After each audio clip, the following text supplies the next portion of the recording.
Do you want to be able to draw animals from memory but always end up staring at the page, unsure where to even begin? That used to be me too, until I made this one shift that changed everything. This shift in my drawing method helped me change from drawing like this, with very little style, a little too simplistic, to now drawing like this. It's got style and it's effortless to draw. In this video, I'm going to show you how breaking animals down into simple shapes like circles, squares, and triangles has made my illustrations better and how it can improve the way you draw. Because the truth is, if you know how to build an animal using basic shapes, you don't need to memorize details. With just circles, squares, and triangles, we can build something that is instantly recognizable and in your own style. And be sure to download my free worksheet that is a companion to this video. It will guide you through these exercises as you try them yourself. I've linked it in the description for you to download for free. So we're going to use shape language to draw our animals today. Shape language is just how we simplify and structure our drawings. Instead of starting with fur texture and eyes and mouth, we draw circles and squares and triangles to set the foundation of how our character is built. We draw simple shapes first, and then we add simple details to those basic shapes. When you look at how to draw books meant for kids, the first steps will show those basic shapes and then show how to build on those basic shapes to make the character that they're wanting to draw. And that's what we're doing today, but we're also learning why and how, and we're building from scratch our own characters with these basic shapes. So here I have this image of a cat, and I'm going to talk about this later, but when you're learning how to use shape language, you definitely want to start with reference photos, because this is what we're doing to build our ability to draw without reference photos. We have to start with reference photos so we actually have an image library in our brain. And these reference photos will help us understand what shapes make up these animals or creatures or whatever we're drawing. We want to understand what shapes make them up. And we can only do that if we look at their picture first. So I'm starting off here with some rectangular shapes that I feel make up this cat. His shape is made up of this large rectangle, his back legs are also rectangles, and just a circle for the head and 2 triangles for the ears. So now I can add simple details on top of those shapes to make a really great looking cat. Very reminiscent of our picture, but again, this is a cartoon simplified version.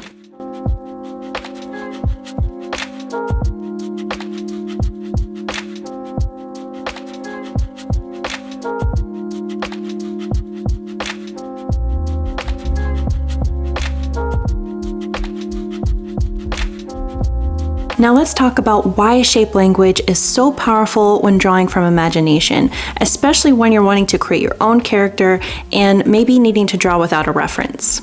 Real animals are full of complex curves, textures, and little details, and when you try to hold all of that in your head, it can feel impossible. You might remember what the animal looks like, but the little details like the shape of the ears, how the legs connect to the body, that can be a lot of information to try to store and recreate on paper or on Procreate. That's where shape language comes in. It simplifies everything. It trains your brain to stop focusing on the overwhelming details and instead look for the essential building blocks, the ones that you can actually remember. This method is great for making fantasy or cartoon versions of your favorite animals or any type of character that you're wanting to make, and it is veering away from realism. Let's go ahead and add a picture of an elephant right to our canvas and then break this down in the shapes that make up his form. So I'm going to turn down the opacity and grab my red here. Now let's simplify this creature to just his shapes. A long rectangle for the trunk. We've got this triangular ear. More rectangles for the legs.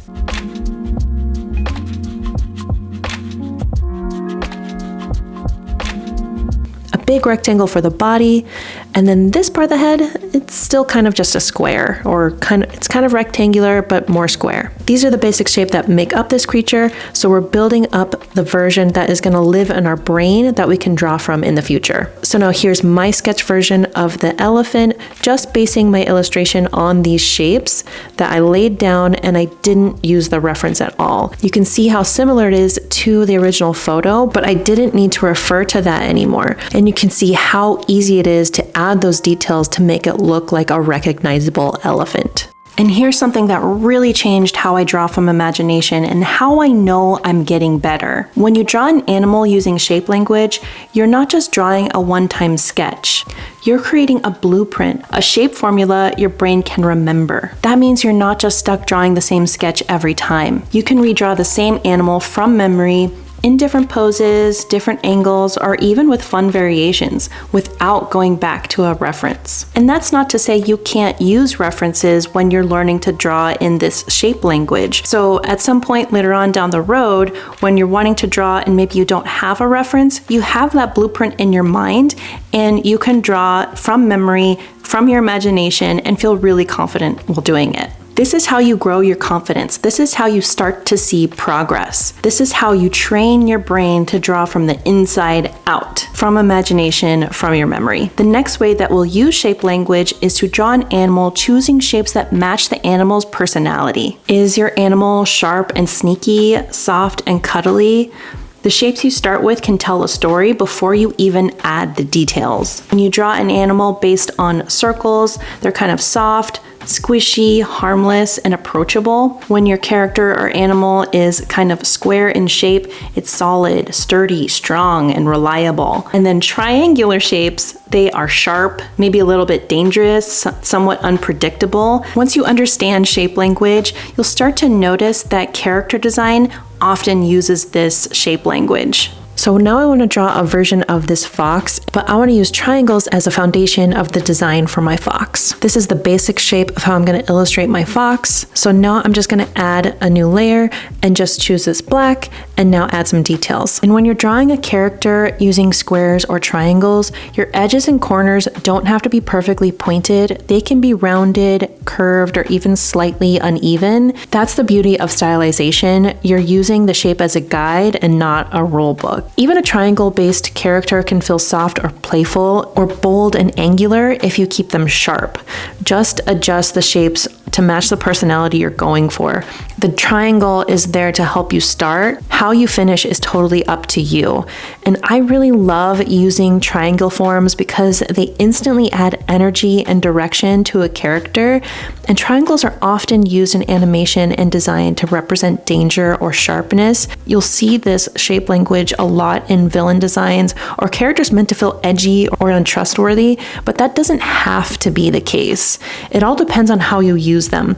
A triangle-based character can still be cute, curious, or even like heroic, especially if you soften the angles or exaggerate the proportions. It's just another tool in your toolbox. The triangle gives you structure and personality, but the story that you tell is completely up to you. So here's our cute fox that we drew based on just triangles. He looks sly, he looks sneaky, he's a fox. Here was his basic shape, and here's what we could quickly illustrate by adding simple details. And he looks really cute and cartoony. So this is something you can easily draw for yourself, just basing your character off of these simple shapes. Now that you understand how basic shapes build structure, let's take it one step further by exaggerating them. This is a great way in building your personal style. Starting with bold, exaggerated shapes like a big pear-shaped squishy creature or long rectangles for a stretched out animal, it pushes your drawings even further away from realism and allows your personal style to shine through. So not only will creating creatures using shape language help you draw from imagination or from memory, but it will help you develop and refine your personal style. Exaggerate and simplify the form. Base the character on a simple structure. Shapes don't have to be basic circles and squares. They can be odd shapes too, like teardrops or hourglass shapes. Just don't make the shapes too complex. So the basic form of this character is based off of pear shapes. So it's going to be a bear shaped like a pear. And I like to match the shape of the head and the shape of the body a lot of times. That way I don't have to think too much about it, and it keeps the whole design feeling really unified and intentional. It also makes it a lot easier to stylize and repeat later because you're using a simple, consistent shape as a foundation. That is one of the biggest things that helped me when I first started creating my own characters. It can feel super overwhelming at first. When you're looking around and seeing all those amazing characters and interesting expressive shapes, it's like, how do people do that? How do you turn an animal into something fun and stylized without it looking like weird? But here's the trick. A lot of times we try to start with the anatomy and then bend it into a funny shape. And that's where we get stuck. I mean, that's where I got stuck a lot of the times. So instead, flip it. Start with the funny shape first. Just draw a silly pear shape or a big rectangle or a big square, and then build the animal or character on top of that. Suddenly, it's not intimidating anymore, it's playful, and you have something to build upon. And the result is a character that feels unique, stylized, and something that you created yourself. So here's a fun, cuddly character that we made with more exaggerated, fun, squishy pear shapes, and it's a really fun way to build a character. Shape language gives you a starting point, it helps simplify the process, it makes it feel doable, and it helps you find your personal style. And more importantly, it trains you how to draw from memory and from imagination. And the more you practice, naturally, your personal style will start to show up. And if you would like more exercises to help you learn how to draw from imagination, go ahead and tap into this video and you'll find even more tips on how to help on this part of your artistic journey.